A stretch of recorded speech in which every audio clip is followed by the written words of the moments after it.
too bad, not too bad, Grandad. How are you? Oh, I'm in the pink. I'm having a wonderful time.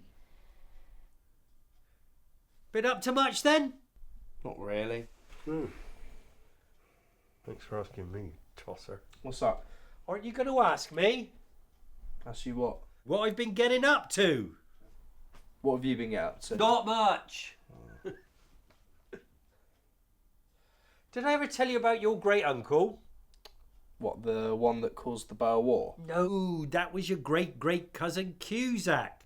Great Uncle Harry is the one I'm on about. No, I don't think you have, no. Well, he was the bloke that first built the ray gun up in some place in the valleys in Wales. People in the local towns all used to call him...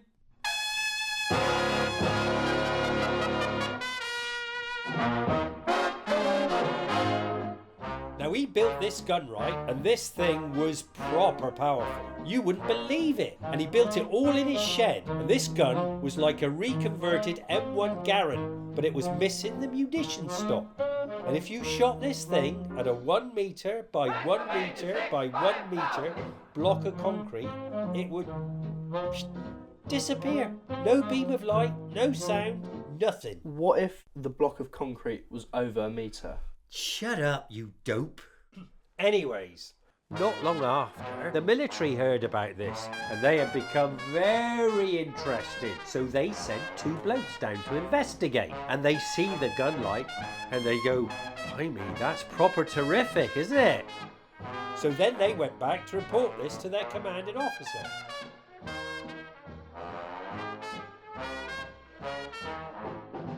And when they got there was, such a racket, you could hear it all over the place. There was a bloke screaming, shouting about all sorts. He was saying, "You made me the wrong bloody sandwich. I didn't want Marmite, I wanted marmalade." And then the other bloke was like, "I thought you liked Marmite." And then the other bloke was like, "Of course I like Marmite, but not in a sanger." Are you hungry right now? What's that got to do with anything? Well, you're yapping about sandwiches. All right, I bloody am. Now, will you let me continue with my story? Yeah, alright then. Right, so, turned out the bloke who was angry about the sandwich was their commanding officer, and he was proper seething, he was. He was like, "Right, what do you 2 bloody want?" And then one of them chirped up and said, "Well, we found this bloke who built this ray gun." And the officer was like, "Right." And then the other one said, "And this thing can make all sorts of things disappear. Pots and pans, blocks of concrete and all that." And then the officer screamed, "Right, bloody hell, you need to get rid of that gun and that bloke now." And then one of them was like, "Well, when's now? Do you want it done like today or like tomorrow?" And the other one said, "Well, dinner's at 6. And then the officer was like, "Right now, you blithering Burks." And then they both went, "Right you are." And they buggered back off to where the scientist was. But the doctor knew better. He knew they were coming to kill him.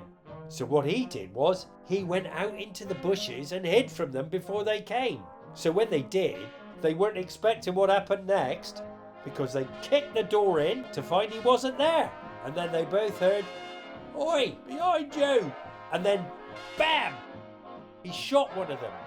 Gone. And the doctor said to the last soldier, "I'll let you go with a warning. You've just killed my best mate. I haven't got any other mates. Plus it's boring here, so you might as well shoot me as well." Suit yourself.